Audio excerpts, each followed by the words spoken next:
العالمين.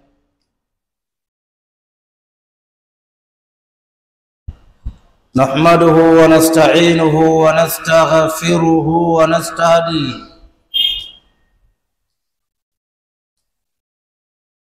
ونؤمن به ونتوكل عليه ونعوذ بالله من شرور أنفسنا ومن سيئات أعمالنا. من يهده الله فهو المهتد ومن يضلله فلن تجد له وليا مرشدا.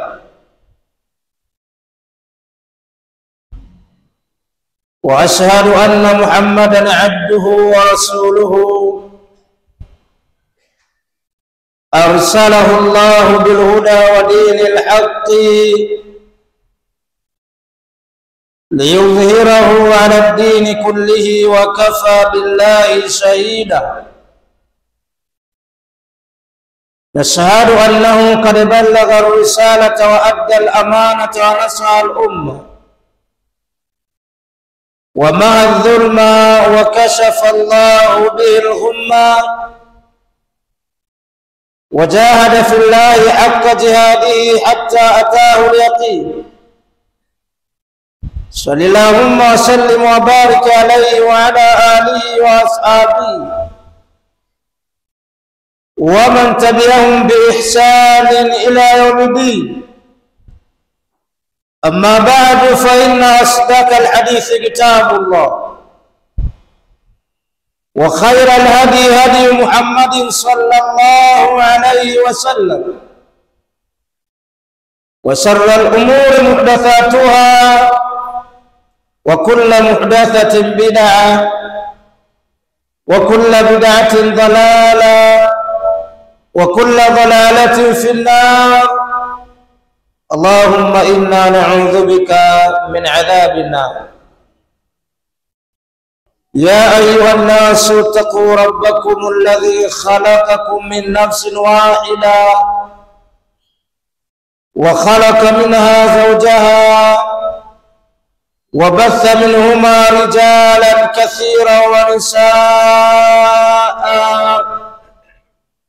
واتقوا الله الذي تساءلون به والأرحام إن الله كان عليكم رقيبا. يا أيها الذين آمنوا اتقوا الله ولتنظر نفس ما قدمت لغد واتقوا الله إن الله خبير بما تعملون. يا أيها الذين آمنوا اتقوا الله وقولوا قولا سديدا يصلح لكم أعمالكم ويغفر لكم ذنوبكم ومن يطع الله ورسوله فقد فاز فوزا عظيما. اللهم اجعلنا من الفائزين فوزا عظيما في الدنيا والآخرة آمين. فيا أيها إخوة المؤمنون أوصيكم ونفسي أولا بتقوى الله.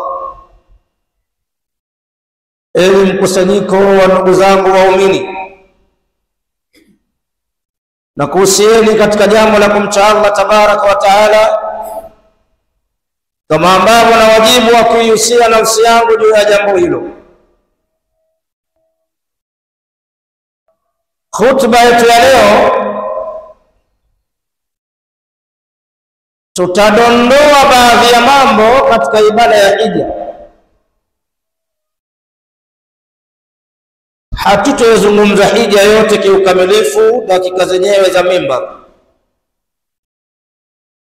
lakini kuna maeneo mawili matatu tutagusa, hiyo ni ukumbusho kwa ambao wameanza safari na walio njiani na ambao wanania na wao ya kufanya safari inshallah miaka ijayo. Allah anatueleza kwenye Qur'ani, inna awwala baitin udhiya lin-nasi alladhi bi Bakkah mubarakan wa hudan lil-alamin fihi ayatun bayinatun maqamu Ibrahima wa man dakhalahu kana amina walillahi 'ala an-nasi hajjul baiti man istata'a ilayhi sabila. Kwa hakika nyumba ya mwanzo kwenye uso wa dunia hii, kabla watu kuwa na ustaarabu wa nyumba za ibada na nyumba nyingine zote, Allah akaweka nyumba yake ile, nyumba ya mwanzo ambayo imewekwa kwa ajili ya watu kuikusudia na kwenda kumwabudia Mola wao, ni ile iliyo katika mji wa Makka uliotakasika. Tena nyumba hii ni mwongozo kamili, hudan lilalamin.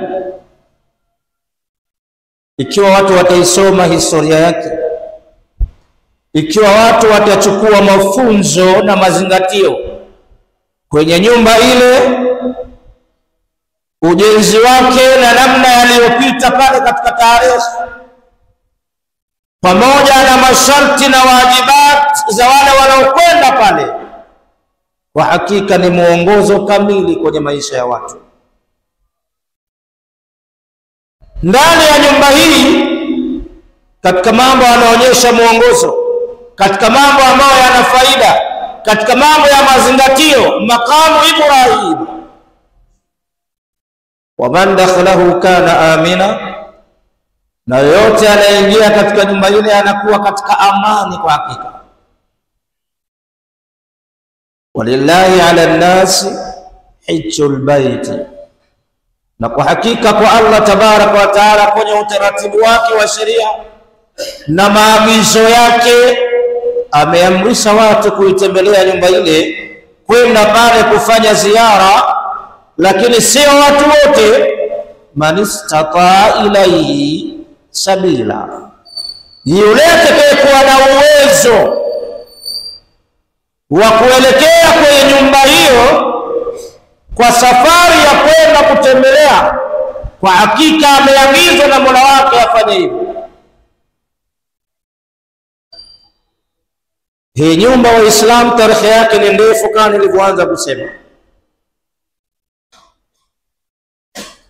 Wa idh yarfa'u Ibrahimu alqawa'ida min albayt wa Ismailu,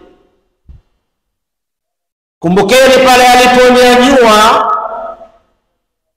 Nabiyullah Ibrahima misingi ya ile nyumba, kanyanyua yeye na mwanawe Ismail, kisha akamwelekea Mola wake, rabbana taqabbal minna innaka samiun alim. Mola wetu tukubalie tuliyoyafanya hapa na tutakaoyafanya, kwa hakika wewe ni msikivu na unafahamu maisha ya waja wako na yanaowasumbua. Tunaleta dua hiyo, tukubalie sisi. Rabbana waj'alna muslimaini lak, tujalie sisi ni wawili waliojisalimisha kwako wewe, ni Waislamu wawili.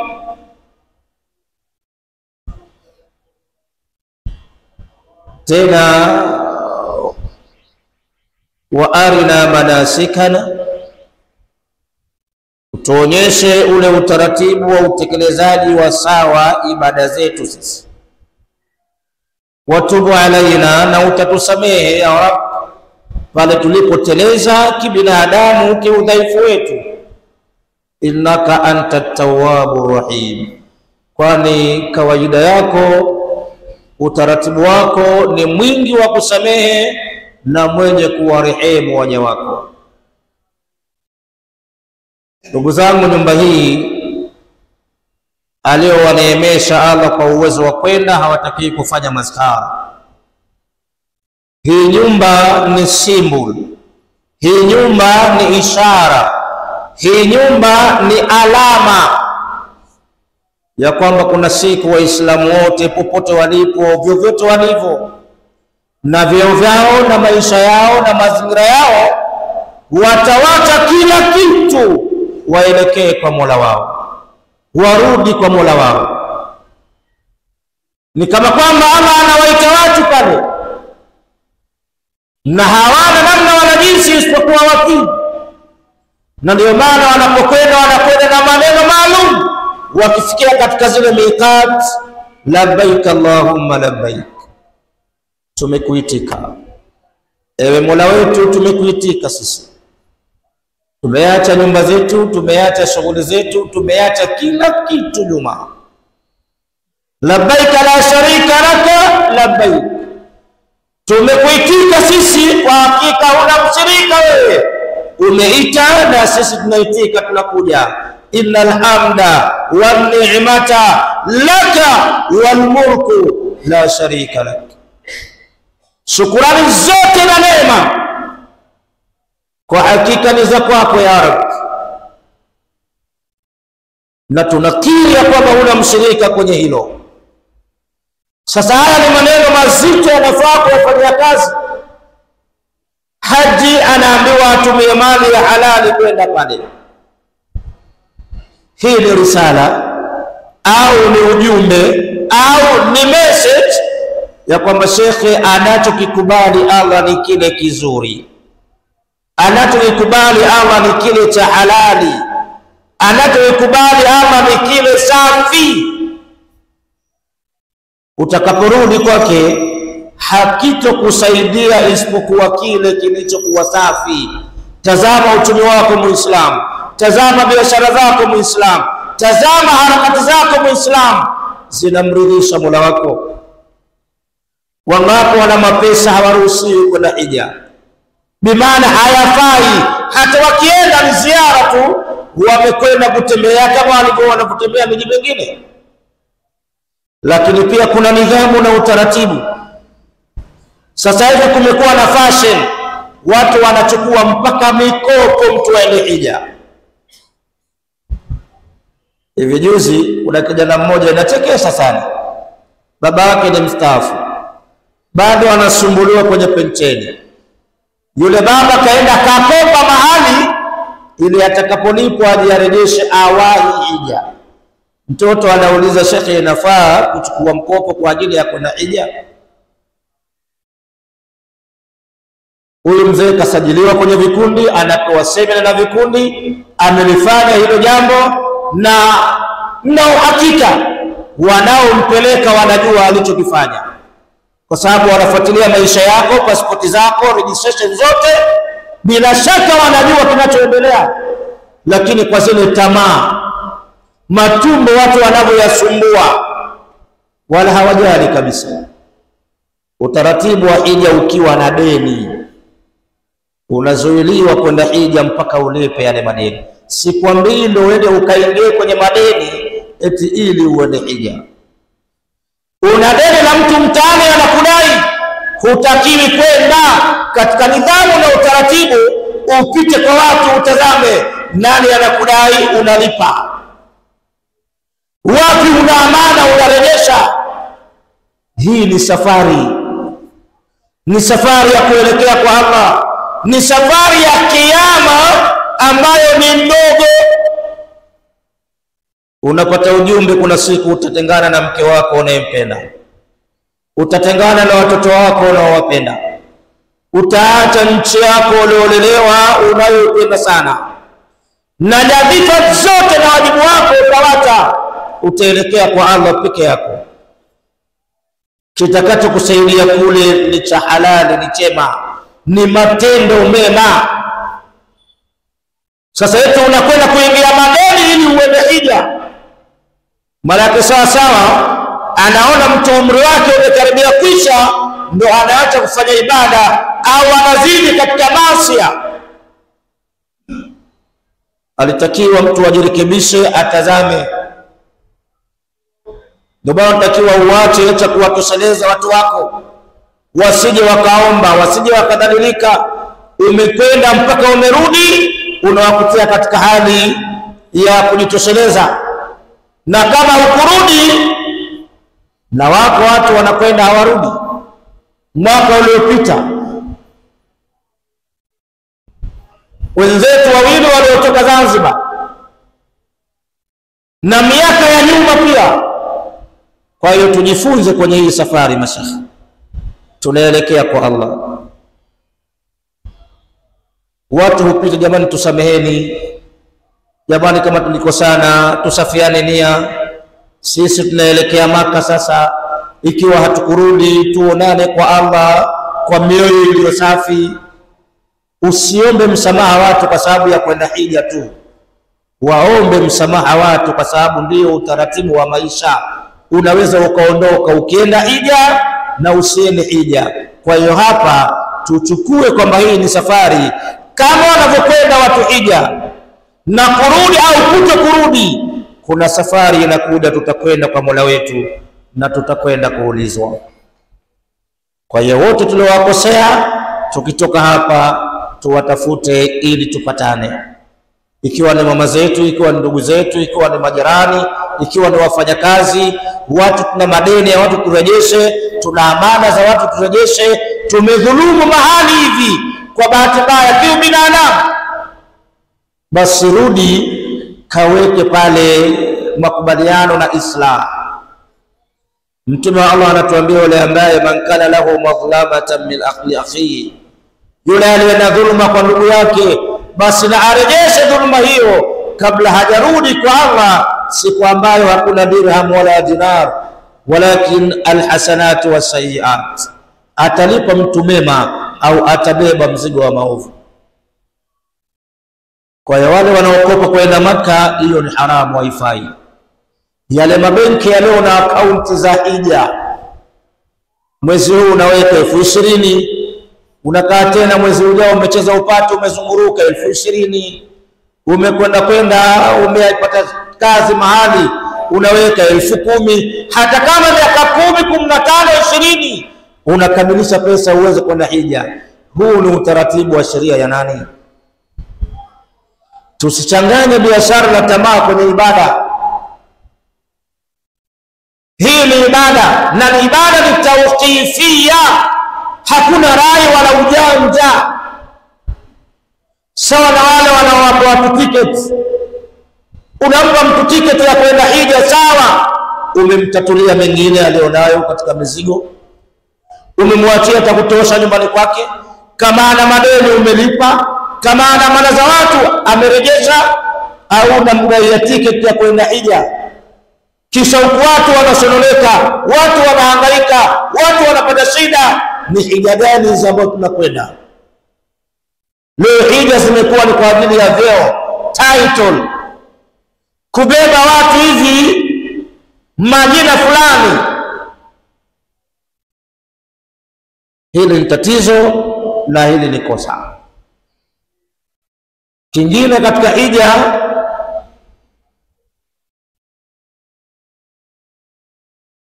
lile vazi ambalo unavaa unapofika katika zile mawaqit almakan. Wanakoga watu, wanajitengeneza vizuri na kuondoa baadhi ya mambo kama wanavyoelekezwa, kisha kujipaka kidogo manukato katika miili yao, na baadaye kuvaa vazi la ihram. Vazi lenyewe la ihram ni vipande viwili, ridaun wa izar, nyeupe, al-abyadhaini, hazina mishono, ni vijipande unavishwa, unavaa chini na juu. Na hiyo ni risala nyingine, kwamba hii safari utakao kwenda ndefu kuelekea kwa Allah, kuitikia wito wa Allah wa kifo. Kullu nafsi dha'iqatul maut, innama tu'aduna la'atin wa ma antum bimujizin, kul yatawaffakum malakul maut alladhi wukila bikum thumma ila rabbikum turja'un. Kwa hiyo hiyo ni safari kwako, Muulize aliyekwenda hija, anapoanza safari ya hija hisia zake zinakuwaje juu alioacha nyuma, wake zake, watoto wake, mali yake, nchi yake, anakuwaje katika nafsi yake? Ni hofu, unyenyekevu wa hali ya juu. Hana uhakika na kuiona tena nchi yake, hana uhakika na kuona tena watu wake. Hii kwa hakika ni safari yenye mazingatio makubwa sana. Ikiwa hii utakwenda utarudi, jiambie kuna safari ambayo hakuna kurudi, na utaondoka na vipande vya nguo tu vitatu. Manukato yako sio yale uliyopaka wakati unakwenda hija, ni karafuu maiti na visuo vingine vile sidri na mengine, ndio watapakwa utakoswa nayo. Kola jitathmini mapafumu ya gharama unaotumia, mavazi ya gharama unaotumia, maisha ya fahari unayoishi. Kuna siku utakwenda kwa Allah vile peke yako. Huna katibu, huna mkurugenzi, huna ofisa, huna mlinzi bodyguard, ni wewe na vijipande vya nguo. Suti zako za gharama zitavuliwa wakati unataka kukoshwa, zilizo kwenye kabati watarithi watu wengine, na watavaa watu wengine au watauza. Wewe unakwenda hivyo, unajifunza kitu gani? Kwamba inna khaira zadi taqwa, hakika zawadi iliyo bora ni ucha Mungu. Tuishi katika dunia hii kama alivyotuambia Mtume sallallahu alaihi wasallam, kaannaka gharibun au abiri sabil, kama kwamba ni mgeni uliyekwenda kwenye nyumba ya watu, utakuwepo pale kwa muda, au mpita njia, umepita mahali ukapumzika kisha unaondoka. Tunasindikiza watu kila siku, wameacha magorofa ya gharama, wameacha magari ya mamilionea, wameacha mashamba na mabustani, wanaorithi ni watu wengine. Kama chumo lile lilikuwa la halali, ni kwa ajili ya faida yako, lakini kama ulitumia nguvu zako kwa haramu, unayekwenda kuulizwa ni wewe. Maluka min aina iktasabta wa fima anfaqta. Bwana mkubwa, tupe maelezo ya mali yako, uliichuma katika vyanzo gani? Mimi nilikuwa nauza ndizi, si za wizi. Ulinunua katika utaratibu wa sheria wa halali. Katika kuuza ndizi zako hukudanganya watu, kufanya ghushu, kufanya khada, ukuivisha ndizi kwa mvuke kisha ukaambia watu mbivu. Kwa hiyo ulichuma chumo la haramu. Hili chumo hili ni haramu. Haya, tone jingine, aliuza maziwa mimi. Haya maziwa alikuwa safi, alikuwa naongeza lita 2-3 hivi kwenye lita 50, naweka 3, napata 53. Hili chumo ni haramu. Kwa hiyo unafanyiwa assessment kwenye namna gani umechuma, min aina, katika vyanzo gani, kisha unakwenda hatua ya pili ngumu zaidi, wa fima anfaqta, na uliitumia katika mambo gani, na sio kaifa anfaqta, vipi. Ingekuwa rahisi katika bilioni 3, milioni 200 nilinunua nyumba, milioni 200 nikanunua shamba, milioni 110 nikanunua gari. Kaifa fi, kwenye mambo gani na utaratibu gani? Kila senti mpaka uliolisha familia yako inatazamwa namna ulivyolisha. Chakula ulichonunua cha halali, hukuwasimbulia watu wako, uliwalisha wanapostahiki au ulifanya israfu au ulifanya ubakhili. Unahojiwa kila kitu. Ndio tunatakiwa mali iwe ya halali. Haya maswali utaulizwa wewe peke yako, Kama ulikuwa na wapambe, ulikuwa na ushirika, mlikuwa na SACCOS, kila mmoja ataulizwa kivyake. Ndugu yangu, safari umejiandaa nao vipi? Inna Allah tabaraka wa taala yaqul wa biqawlihi yahtadi al-muhtadun wa qala 'azza min qa'ilin 'alim fa idha qara'ta al-Qur'ana fasta'id billahi minash shaitanir rajim. A'udhu billahi minash shaitanir rajim. Bismillahir rahmanir rahim. Wal 'asr innal insana lafi khusr illa alladhina amanu wa 'amilus salihat wa tawasaw bil haqqi wa tawasaw bis sabr. Barakallahu li wa lakum bil Qur'anil azim wa nafani wa iyyakum bima fihi min al ayati wa dhikril hakim. Aqulu ma tasma'una astaghfirullaha al-azim li wa lakum fastaghfiruhu wa tubu ilayhi yaghfir lakum.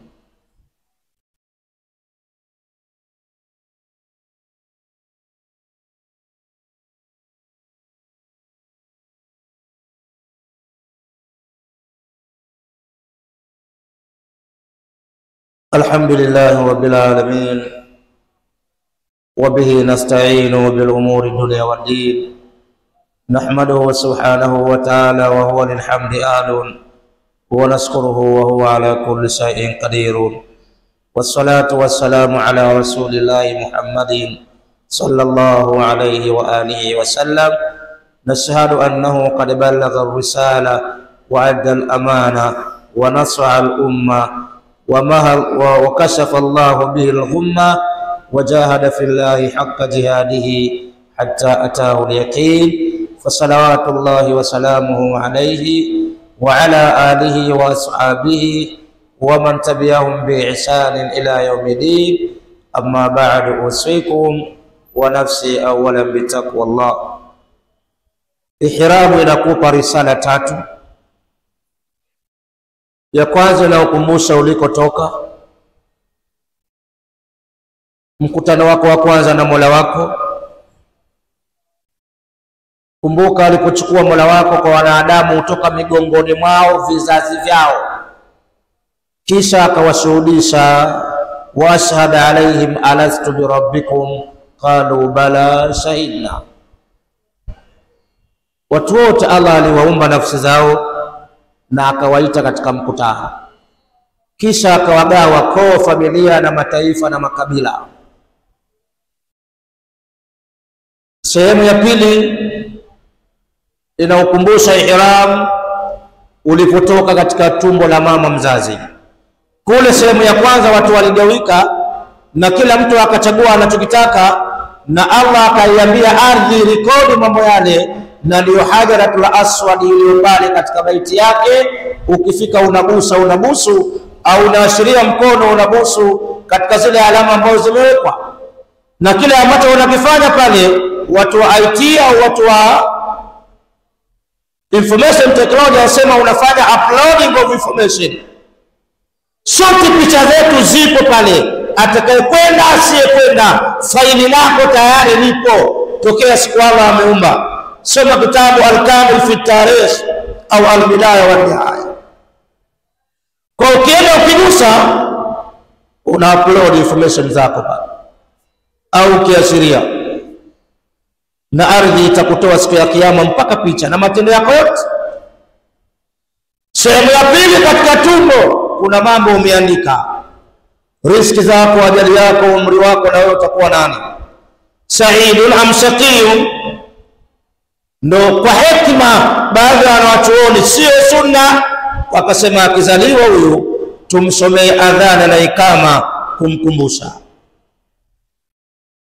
Lakini nakueleza tena ihram, risala ya tatu, bwana mkubwa, utatoka hapa peke yako, utatoka na vijitambara kama hivi vyeupe, havina mshono wala mfuko. Umejiandaje na safari hiyo? Sio unafurahia labbaik Allahumma labbaik, ukijui kinachoendelea, hujui ihramu inakueleza nini, hujui safari yako inaelekea mbele. Ndio mwenye kwenda na mazingatio haya, fala rafatha wala fusuqa wala jidala, anasema mtume wa Allah, anarudi kama siku aliyozaliwa. kila tendo unalofanya pale kwa mazingatio, una picha kamili, una mafunzo kamili. Kwa hakika huwezi kumkuta haji yuko kwenye hija na simu lake anachukua maselfie, anazunguruka labbaika Allahumma, mwingine anakumbatia Al-Kaaba, ya Rabbi ijalie nchi yetu na amani. Umekwenda kufanya kitu gani? Uko mbele ya nani? Unapata mafunzo gani?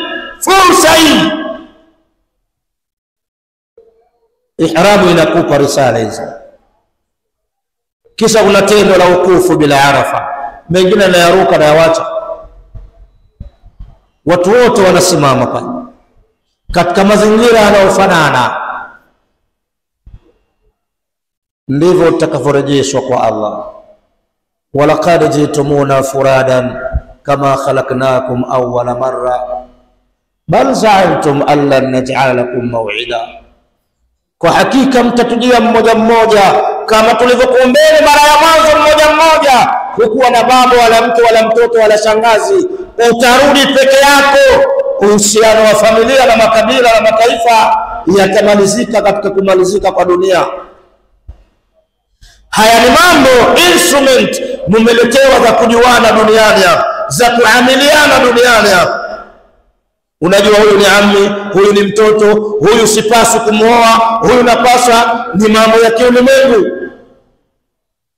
Lakini tutakaporudi, tunarudi kila mtu na nafsi yake. Yawma yunfakhu fi s-suri fala ansaba bainahum yawma idhin wala yatasaalun. Tutakapopuliza parapanda la kuwarejesha, hakuna nasaba. Mataifa makabila walioyapigilia, walioyapigania, waliomwaga damu, waliojifakharisha, waliobagua watu, walioumiza watu, sisi ndio wenyewe, nyinyi ni wakuja wakaliza na kuhuzunisha watu. Hayo mambo yameshapita. Dhalikum hayatukum ad-dunya, hayo ni mambo yenu ya duniani.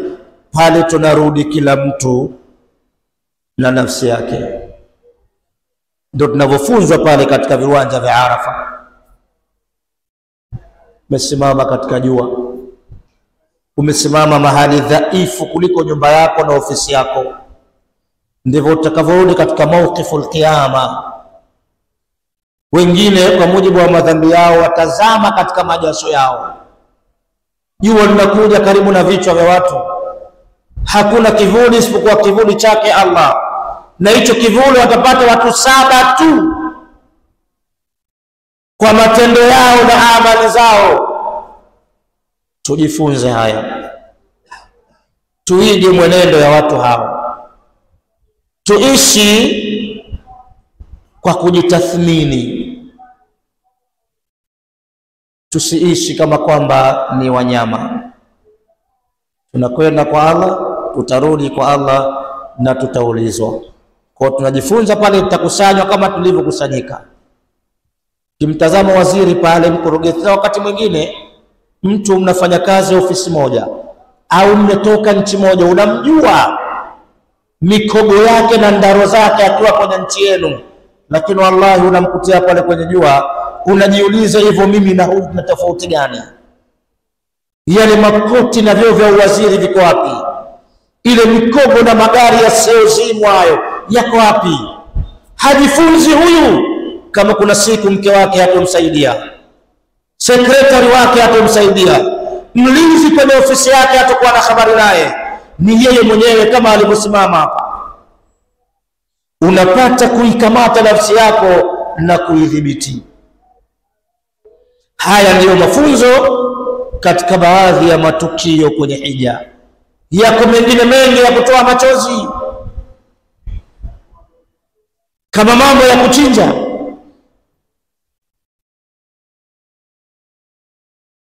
Lakini muda hautoshi.